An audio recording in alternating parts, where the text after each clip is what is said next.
नमस्कार, मैं कमलनाथ झा। शिक्षा की बात हर शनिवार के इस नए अंक में आप सभी का स्वागत करता हूं, अभिनंदन करता हूं। हम आज फिर से शिक्षकों और अभिभावकों के कुछ प्रश्नों के साथ उपस्थित हैं। आपके प्रश्नों के उत्तर देने के लिए हमारे साथ डॉक्टर एस सिद्धार्थ, शिक्षा विभाग के अपर मुख्य सचिव उपस्थित हैं। मैं आपका स्वागत करता हूं, अभिनंदन करता हूं सर। एक शिक्षक ने पूछा है, दरअसल ये ट्रांसफ़र के संबंध में है, कि हमसे किसी ने फ़ोन पर कहा कि 70,000 रुपये दो और मनचाही जगह पर पोस्टिंग ले लो। हमने तैयारी भी कर ली थी सर, लेकिन आपने ऐसा कौन सा सॉफ्टवेयर बनाया कि खेला हो ही नहीं पाया। सर, जो कभी हुआ नहीं वो कैसे संभव हुआ, बिना पैसे का ट्रांसफ़र हो रहा है सर। देखिए, ट्रांसफ़र प्रक्रिया में जो सॉफ्टवेयर उपयोग किया जा रहा है वो फुली कोडेड है, और उसमें ना ही डीओ को पता चलेगा, ना ही डीओ के किसी कार्यालय में किसी को पता चलेगा, और ना ही जिस टीचर का ट्रांसफ़र हो रहा है उसको भी जानकारी नहीं होगी कि किस क्रम में पोस्टिंग आएगा और किस क्रम में वहाँ पर उसके स्क्रीन में, डीओ के स्क्रीन में आएगा। केवल डीओ के स्क्रीन में ये केवल आता है कि ये विषय है और ये इनके ऑप्शंस हैं, इसके अलावा कुछ नहीं आता वहाँ पे। इसलिए मैं भी नहीं पता कर पाऊँगा क्योंकि इतना कोडेड है। और अंतिम में जब फाइनली डीएससी के डायरेक्टर प्राइमरी एजुकेशन के पास आएगा तो इसकी फिर समीक्षा की जाएगी कि वास्तव में ये फॉर्मूला के अनुसार करेक्ट है या नहीं है। इसलिए यदि अगर कोई झांसा देता है कि हम आपका करा देंगे तो या तो साइबर ठगी होगा, जैसे अन्य ठगी नहीं होते हैं कि फ़ोन करके पैसा मांगते हैं, ओटीपी मांगते हैं। तो मेरा अपना अनुमान ये कहता है कि इसी प्रकार का कोई ठग है जो फ़ोन करता है। और मैं देखा था एक दो अखबार में भी किसी ने इसका उल्लेख किया था। तो मैं टीचर से ये कहूँगा कि भाई ये आप आराम से रहिए और किसी साइबर ठग या किसी ठगों के से दूर रहें। और 20 तारीख को उससे पहले भी नहीं, 20 तारीख को आपके इनबॉक्स में आपका जो स्कूल कहाँ आवंटित है वो आ जाएगा। और छुट्टियां मना रहे होंगे टीचर, मेरा उम्मीद है, और मैं चाहूँगा कि वे खुशी खुशी अपना छुट्टी मनाएं और इस टेंशन से दूर रहें और ठगों से जो परगला रहे हैं उनसे बचें। एक गोपाल प्रसाद राय शिक्षा सेवक हैं, मध्य विद्यालय महंदीपुर, कोचाधामन, किशनगंज से। इनका कहना है कि ये शिक्षा की बात हर शनिवार का इनको हर एक सप्ताह इंतज़ार रहता है। अभी प्रत्येक जिले में छोटे बच्चे तरह तरह की गतिविधियों से गणितीय समझ को विकसित कर रहे हैं। सर, अगर आप समर कैंप में बच्चों को हंसते पढ़ते देखेंगे तो आपको बहुत अच्छा लगेगा। देखिए, मैं किसी एक समर कैंप में, एक दो समर कैंप में आऊँगा, और बड़ा उत्साहजनक इसका परिणाम निकला है कि बच्चे खेलते खेलते समर कैंप में गणित का अभ्यास कर रहे हैं। और ये हर लंबे अवकाश में आयोजित होना चाहिए और इसके अच्छे परिणाम आ रहे हैं। और इसमें एक तो बच्चे की जो कंटिन्यूटी है, लर्निंग कंटिन्यूटी है, वो बनी रहती है, और साथ ही साथ उसका जो पढ़ाने का माध्यम है वो जो रेगुलर स्कूल है से भिन्न है। तो मैं ज़रूर मैं समर कैंप में आऊँगा और मैं देखूँगा जी। एक गृहिणी हैं, नीता गुप्ता नाम है, मर्दाहा टोली, पटना की रहने वाली हैं। इनका कहना है, महाशय, मैं एक गरीब परिवार की महिला हूँ। मैंने अपने बेटे का नामांकन माध्यमिक विद्यालय मिर्दाहा टोली, पटना में करवाया है एवं हर रोज़ अपने बेटे को नियत समय पर विद्यालय भेजती हूँ, परंतु यह देखकर बहुत ही आहत हूँ कि विद्यालय में पठन पाठन का कार्य नहीं होता है। मेरे बेटे की तरह ही सारे बच्चे कक्षा में बैठकर शिक्षक के आने का इंतज़ार करते रहते हैं, परंतु शिक्षक कार्यालय में बैठकर बातें करते रहते हैं, जिससे मेरा बच्चा घर आकर मुझे ये कहता है कि माँ, मुझे भी नामांकन प्राइवेट विद्यालय में करवा दो। महोदय, मैं डेली समाचार के माध्यम से आपको देखती हूँ और सुनती हूँ, जिससे मुझे विश्वास होता है कि अब सरकारी स्कूल में भी अच्छी पढ़ाई होती है, परंतु अपने बच्चे की स्थिति को देखकर ऐसा लगता है मानो वो एक भ्रम है। मान्यवर, मेरी आपसे विनती है कि आप अपने लेवल पर इस विद्यालय के पठन पाठन की जांच करें ताकि दोषी सामने आ सके। मैं आपकी सदा आभारी रहूँ। देखिए, ये मैसेज मेरे व्हाट्सएप में आया था और मैंने अपने ऑफिसर्स को कहा है इस विद्यालय की जांच करें, और मैंने यह भी कह दिया कि इसके सारे टीचर्स बदल दें। ये भी मैंने कह दिया है कि जो भी टीचर्स यहाँ पढ़ाते हैं पूरे के पूरे बदल दीजिए, और यदि यह बात सत्य निकलती है जांच में तो मैं तो इनको जिला से बाहर निकाल दूंगा। मतलब जो पटना जिला के मुख्यालय में बैठे आनंद ले रहे हैं, ये बिल्कुल इस जिले से बाहर चले जाएंगे। तो मैं बिल्कुल स्पष्ट कर दिया हूँ। मैंने ये देखिए बहुत स्पष्ट है, और शिक्षा विभाग का बहुत स्पष्ट निर्देश है कि अगर इस प्रकार की शिकायत आएंगी और आप बैठे स्कूल में केवल गप लड़ाएंगे और टाइम पास करेंगे, तो आप ये कंप्लेंट अगर आ गई और उसकी जांच हो गई तब तक उस जिले से बाहर चले जाएंगे। मैं प्रखंड और पंचायत की भी बात नहीं करूंगा, मैं सीधे जिले से बाहर कर दूंगा। मुझे बड़ा दुख हुआ जब मैं इस व्हाट्सएप में इस महिला, इस गृहिणी का मैंने मैसेज पढ़ा, और इमीडिएटली मैंने कहा कि सारे टीचर बदल दीजिए। और हम ये टॉलरेट ही नहीं करेंगे कि कोई इस प्रकार का बर्ताव किसी स्कूल में करे। और मैं बहुत बार चेतावनी दे चुका हूँ और बहुत ही स्पष्ट मैंने अपने डीओ को कहा है कि अगर कंप्लेंट आई और कंप्लेंट में सत्यता आई तो आप यह सुनिश्चित करेंगे कि पटना जिला अगर उसको मुझे ना पड़े तो कोई प्रॉब्लम नहीं होगा। ये अपने को नज़र आएंगे या अपने को कहीं बॉर्डर जिले में नज़र आएंगे। इतनी दूर हम लोग इनका पोस्टिंग कर देंगे, कोई रियायत नहीं हम इनको देंगे। आपको स्कूल में भेजा है, आपको स्कूल में सब सुविधा दी है, आपके घर के स्कूल में, आपके घर के निकट स्कूल में हम लोगों ने पदस्थापन किया है, और उसके बाद अगर आप पढ़ाएंगे नहीं तो फिर ऐसे दूर दराज जाइए जहाँ पे आप पढ़ाने के अलावा आपके पास कोई काम ही नहीं रहेगा। सर, एक राधिका शर्मा हैं, गोपालगंज जिला में शिक्षिका हैं, सिधवलिया प्रखंड एनपीएस बुचिया काली टोला में कार्यरत हैं। इनका कहना है कि महोदय, मेरे साथ एक भीषण दुर्घटना हुई जिस कारण मेरे सीधे पैर के घुटने के सभी लिगामेंट टूट गए और उसके बाद मेरा ऑपरेशन कराया गया। महोदय, मैं 4 जनवरी 2025 से 31 मार्च 2025 तक मेडिकल अवकाश पर रही और इसके भुगतान के संबंध में मुझे किसी प्रकार की सहायता उपलब्ध नहीं करवाई जा रही। देखिए, हम लोगों ने बहुत स्पष्ट निर्देश दिया है। आपने देखा होगा एक अवकाश के संबंध में निर्देश दिया है। अवकाश अवधि में वेतन नहीं रोकना है अनलेस एंड अनटिल नो पे लीव पे कोई है, और यदि अवकाश अवधि में कोई टीचर का वेतन रोकेगा तो उस पर कार्रवाई हो जाएगी। मैं इसका रिकॉर्ड मंगवाऊंगा। आज तो शनिवार है, मंडे को मैं इसका रिकॉर्ड मंगवाऊंगा, और इसका रिकॉर्ड मंगवा के मैं एक बार देखता हूं कि क्या क्या कार्रवाई इस टीचर के हुआ है, और मैं जो भी इसके सहायक हैं, जो भी इसको डील किए हैं और जिसके स्तर पर ये लंबित है, हम लोग उस पर कार्रवाई कर देंगे। यह टॉलरेटेबल नहीं है, और ये है कि आप अवकाश के अवधि में वेतन नहीं दें। बहुत सारी हमारी लेडी टीचर्स हैं जो मातृत्व अवकाश ली हुई हैं, अदर मैटरनिटी लीव्स ली हैं। अगर आप उसका वेतन ही रोक देंगे तो आप उसका गुजारा कैसे चलेगा, और उसको मेडिकल रिक्वायरमेंट्स हैं, मेडिकल खर्चा है। इसलिए बहुत ही स्पष्ट कहता हूं मैं सभी डीएस को अपनी मीटिंग्स में कि ये वेतन रोकना अवकाश पीरियड में और उसके बाद फिर नेगोशिएट करना, मतलब ये पुरानी आदत होनी चाहिए, और ये बिल्कुल टॉलरेट हम लोग नहीं करेंगे कि कोई वेतन रोकेगा और वेतन रोक के बैठ जाएगा। ये उसका राइट नहीं है।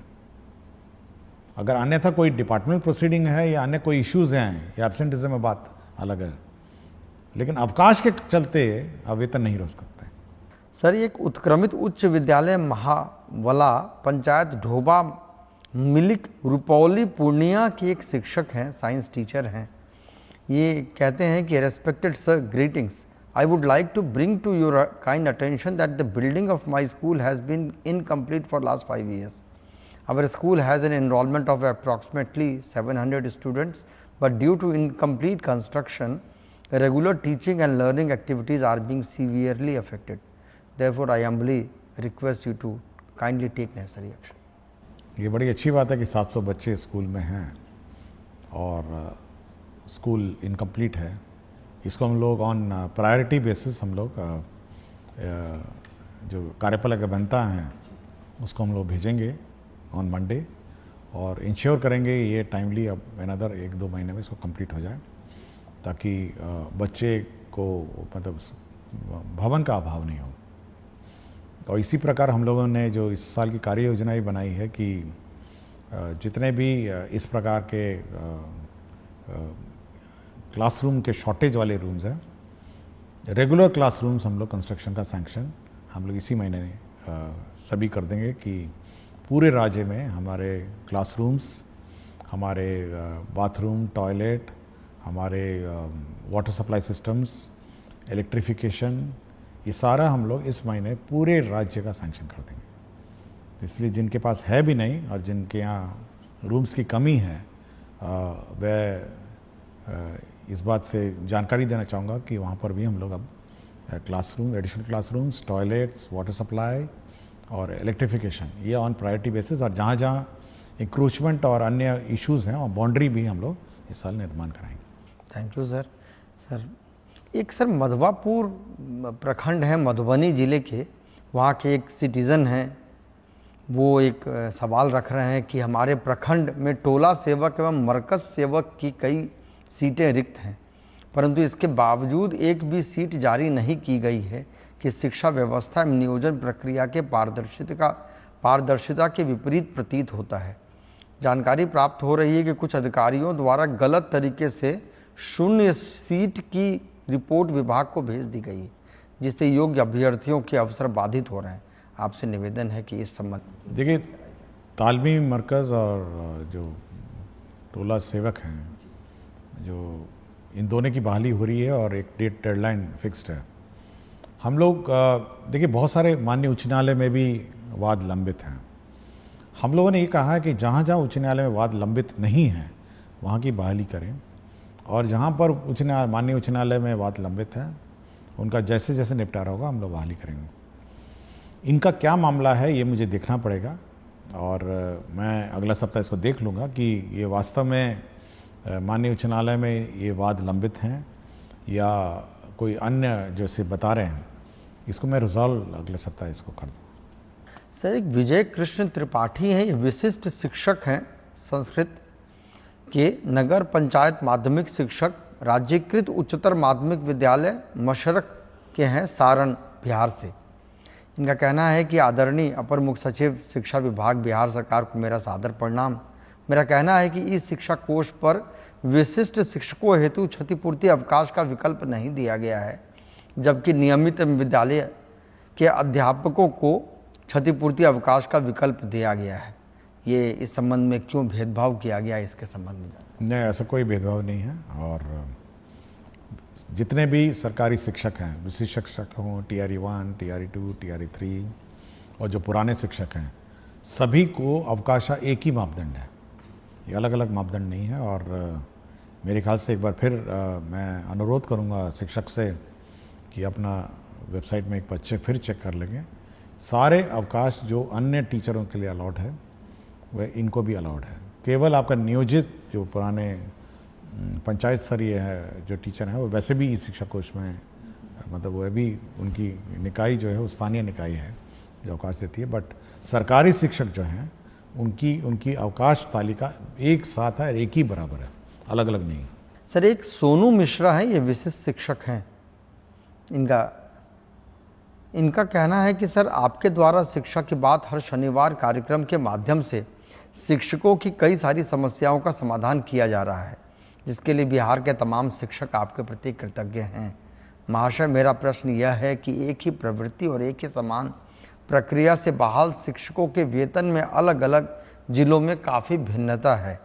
आपसे अनुरोध है कि जैसे आपने विभिन्न समस्याओं का समाधान किया है, ठीक उसी प्रकार वेतन निर्धारण की समस्याओं का भी निराकरण करने की कृपा करें। देखिए, मेरी जानकारी में है ये बात कि वेतन निर्धारण में भी इश्यूज हैं, और हम लोग कोई इस प्रकार का कोई बॉडी बनाएंगे जिनको भी वेतन निर्धारण में आपत्तियां हैं वो वहाँ जाके अपील करेंगे। तो ये बात मेरे संज्ञान में है कि वेतन फिक्सेशन और वेतन का जो इसमें इश्यूज हैं ये है, क्योंकि बहुतों को केवल मूल वेतन पे वेतन मिल रहा है। ये भी मेरी जानकारी में, क्योंकि सिस्टम में दिखता है कि मूल वेतन पे आप है, लेकिन जो इंक्रीमेंट्स हैं ये सब है, ये सब नहीं लग रहे हैं। तो इसको हम लोग जैसे ही ये लोग टीचर्स ज्वाइन करेंगे अवकाश के बाद, और नए कुछ लोग तो नए स्कूलों में ज्वाइन करेंगे, एक बार इसको हम लोग फिर रिजॉल्व करने की कोशिश करेंगे। अब अभी हम लोग की जो ताबड़तोड़ व्यवस्था है वो ये है कि कम से कम लोगों का वेतन शुरू हो जाए। किसी का पैन नंबर गलत हो रहा है, किसी का आधार मैपिंग गलत हो रहा है, और ये सब बहुत अभी इश्यूज अभी भी हैं, और सक्षमता के साथ इश्यूज हैं, TRE 1 के साथ इश्यूज हैं, किसी ने कुछ प्राण भर दिया, किसी का कुछ प्राण है। तो ये अभी फायर फाइटिंग इसी में चल रही है। तो एक बार ये सेटल डाउन हो जाएगा तो हम इस बात का रिकैलकुलेट कराएंगे हर टीचर का कि उसका वेतन निर्धारण एग्जैक्टली करेक्ट हुआ है, उसमें क्या त्रुटियां हैं, और सुधार करके फिर उसका जो भी अरियर बनेगा हम लोग भुगतान कर देंगे। जी सर। सर, एक धीरज कुमार हैं, ये शिक्षक हैं, ये कह रहे हैं कि शिक्षा की बात हर शनिवार में आप अपनी कीमती समय निकाल कर हमारी समस्याओं को गंभीरतापूर्वक सुनकर उसका समाधान करते हैं, इसके लिए बहुत बहुत धन्यवाद है। इनका कहना है कि इनका EPF की राशि वेतन मद से कटौती की गई है, परंतु EPF अकाउंट में जमा नहीं हुआ है। देखिए, मेरा समय इतना कीमती नहीं है जितना शिक्षक का समय कीमती है, मैं ये मानता हूँ। देखिए, शिक्षक का समय इसीलिए कीमती है कि वो जब समय अपने स्टूडेंट्स को देता है, जो भी देता है या जो अपना समय देती हैं, तो उसका कैरियर और उसका भविष्य बनाती है। तो बहुत टीचर का समय बहुत कीमती है, और ये मैं मानता हूँ। और जो पुराने क्वेश्चंस में मैंने देखा कि व्यर्थ में बैठे रहते हैं, तो बड़ा बड़ा दुख होता है ये सब सुन के। तो मेरा इसलिए हमेशा मैं मानता हूँ कि टीचर का समय सबसे कीमती है, उसको स्कूल में बिताना चाहिए और स्कूल में उसको पढ़ाना चाहिए।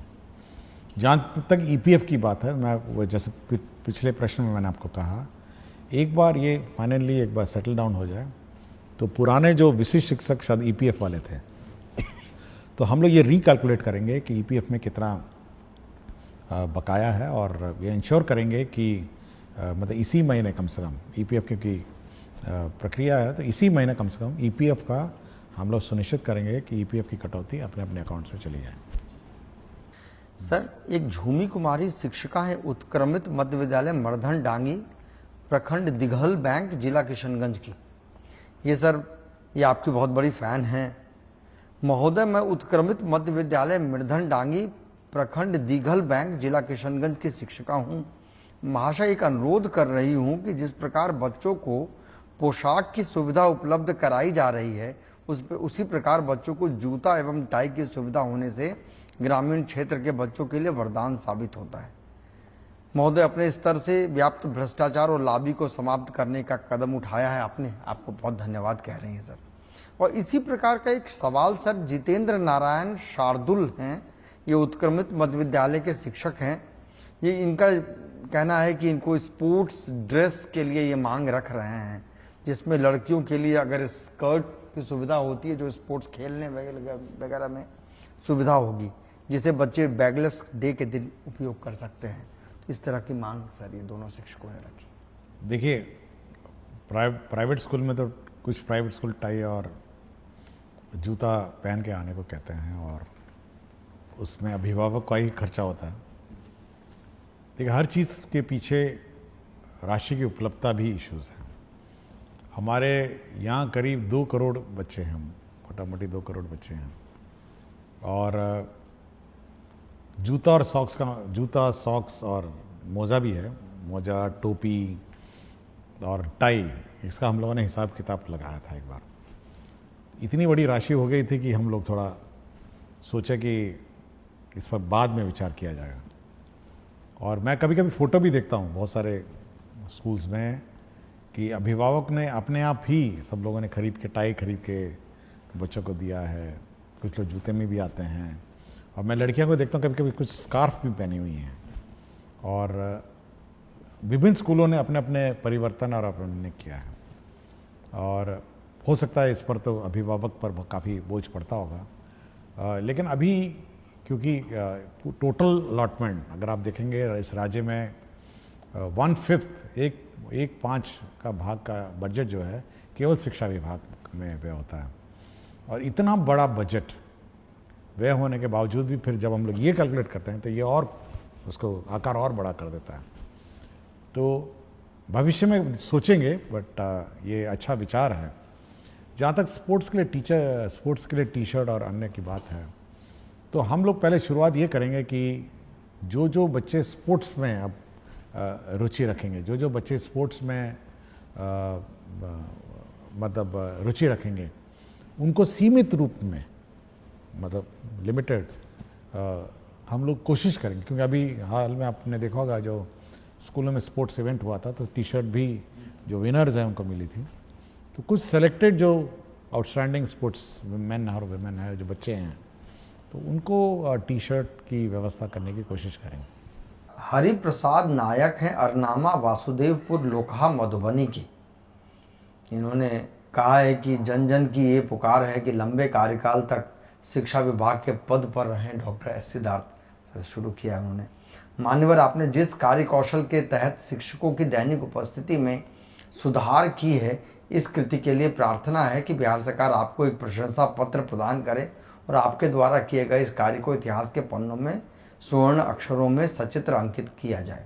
मान्यवर, एक और प्रयास किया जाए कि पंचायत स्तरीय नियोजित शिक्षक शिक्षिका जो अपने गांव के विद्यालयों में पदस्थापित हैं, वे हाजिरी लगाने के बाद अपने घरों में चले जाते हैं। रोकने पर एचएम के साथ गाली गलौच और अभद्र व्यवहार करवाते हैं। महाशय, ऐसे शिक्षकों का स्थानांतरण अनुमंडल के बाहर कर दिया जाए। देखिए, मुझे कोई प्रमाण पत्र की ज़रूरत नहीं है, और मुझे कोई प्रशस्ति पत्र की ज़रूरत नहीं, और मेरा एक ही प्रशस्ति पत्र होगा। मतलब अगर शिक्षक देना चाहेंगे या अभिभावक देना चाहेंगे, वह यही होगा कि बच्चों को अच्छी शिक्षा मिल जाए, मतलब उसका कैरियर बन जाए और अच्छे अच्छे स्थानों में वो पदस्थापित हो जाए, और एक शिक्षित बच्चा हमारे विद्यालयों से निकले। यही मेरे लिए मेडल कहिए, प्रशस्ति पत्र कहिए, और मेरे एफर्ट्स को अप्रिशिएट करने का एक ही माध्यम है कि बच्चा पढ़ के अच्छा पढ़ाई करके निकले, अच्छा एक शिक्षित सिविल समाज में वो बिहेव करे, ट्रैफिक रूल फॉलो करे, क्यू में खड़ा हो, एक डिसिप्लिन नागरिक के रूप में वो इस विद्या का जो मंदिर है वहाँ से निकले। तो मेरा एक ही उद्देश्य है। और यदि कोई टीचर और अभिभावक सोचते हैं कि हमको मेडल मिले, तो यही मेरा मेडल है कि बच्चा इस विद्या का मंदिर में पढ़ाई करके निकले। जहाँ तक जो स्थानीय निकायों के टीचर हैं, उनके बारे में जो लिखा गया है, मैं दोहराऊंगा नहीं। मैं बहुत ही स्पष्ट हूँ कि क्योंकि हो सकता है स्थानीय निकाय क्योंकि अनुमंडल से बाहर नहीं जा सकते हैं, लेकिन इन पर कार्रवाई हम लोग करते हैं। यह बिल्कुल स्पष्ट है। यदि सोचते हैं कि स्थानीय निकाय में हैं और इन पर कोई कार्रवाई नहीं हो सकती है, हम लोगों ने बहुत सारे स्थानीय निकाय टीचरों को डिसमिस किया है, बहुतों की नौकरी गई है। इसलिए यह बिल्कुल स्पष्ट है कि कोई भी टीचर अगर लापरवाही करेगा, इस प्रकार गाली गलौज करेगा, तो वो बिल्कुल फिर तो डिपार्टमेंट प्रोसीडिंग और डिसमिसल का भोगी होगा। और जहाँ तक सरकारी शिक्षक है, जैसे नियोजित है, ये सक्षमता पास शिक्षक TRE 1, TRE 2, 3 है, अगर वह इस प्रकार का कार्रवाई वो भी करें, तो मैंने पहले ही बता दिया कि उनका जिला से बाहर कर देंगे हम लोग। ये जिला में रखने की क्या ज़रूरत है जब आप अपने स्थानीय क्षेत्र में जाके बैठ के पढ़ाई नहीं सकते हैं। तो बहुत ही स्पष्ट है कि अगर आप इनडिसिप्लिन करेंगे और इस प्रकार की हरकतें करेंगे तो करेंगे। और दूसरा ये है कि हम लोग का ये मानना है कि किसी स्कूल की व्यवस्था सामूहिक रूप से संचालित होती है, और यदि कोई टीचर इस प्रकार का हरकत करता है तो यह दायित्व अन्य टीचर का बनता है कि वह सरकार में रिपोर्ट करे कि देखिए फलाना टीचर बदमाशी करते हैं, फलाना टीचर भाग जाते हैं, फलाना टीचर गाली गलौज करते हैं। ये बाकी टीचरों का भी दायित्व है कि सरकार को सूचित करे ताकि सरकार उस पर कार्रवाई करे। जी सर, ये बहुत उपयोगी भी है सर। और सर, एक आम ग्रामीण का ये सवाल है कि इनका मानना भी है कि प्रायः सभी जगह शिक्षा में बदलाव हो रहा है, पर मोतिहारी प्रखंड पिपरा कोठी पंचायत राज वीर छपरा राजकीय बुनियादी विद्यालय पिपरा कोठी भगवान भरोसे ही चल रहा है। प्रधानाध्यापक विद्यालय प्रांगण में ही खैनी खाते हैं। वह एमडीएम व अन्य राशि के साथ साथ वर्ग संचालन, अभिभावकों को विद्यालय नहीं बुलाना सहित तमाम तरह की अनियमितता है। हम अभिभावक हमेशा आपका कार्यक्रम फेसबुक पर देखते हैं। आप दूसरे विद्यालयों में वीडियो कॉल पर बात भी करते हैं। सर, उम्मीद है इस विद्यालय के लिए भी कुछ। देखिए, हम लोग के जो रिकॉर्ड्स हैं, अटेंडेंस का रिकॉर्ड हमारे पास है, एमडीएम के रिकॉर्ड्स हैं। हम लोग समय समय पर बोले हैं कि सबका फोटोग्राफी होना है, मिड डे मील का, पेरेंट टीचर में, ये सारे खंगालेंगे हम लोग इस स्कूल का। जैसे ही स्कूल खुलेगा, ये तो मेरे रिकॉर्ड्स में होंगे ही, मैं एक बार चेक कर लूँगा कि सारे रिकॉर्ड्स हम लोग खंगालेंगे। और दूसरा है कि हम लोग एक टीम भेजेंगे स्कूल का जांच के लिए और इनके कार्यकलाप की जांच करेंगे। अगर यदि टीचर्स दोषी पाए गए, जैसे मैंने पहले ही कहा, अगर दोषी पाएंगे तो आपको जिले से बाहर कर देंगे। तो ये मतलब स्कूल परिसर में किसी प्रकार की लापरवाही इन टर्म्स ऑफ डिसिप्लिन और क्वालिटी ऑफ एजुकेशन या निर्देशों का पालन नहीं करना, इसके लिए तो हम लोग कार्रवाई कर देंगे। बहुत बहुत शुक्रिया सर। हम लोगों ने आज शिक्षकों के साथ साथ कुछ ग्रामीणों के भी सवाल लिए हैं।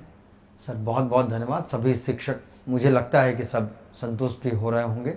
हम अगले शनिवार फिर कुछ प्रश्नों के साथ पुनः उपस्थित होंगे। तब तक के लिए नमस्कार, धन्यवाद।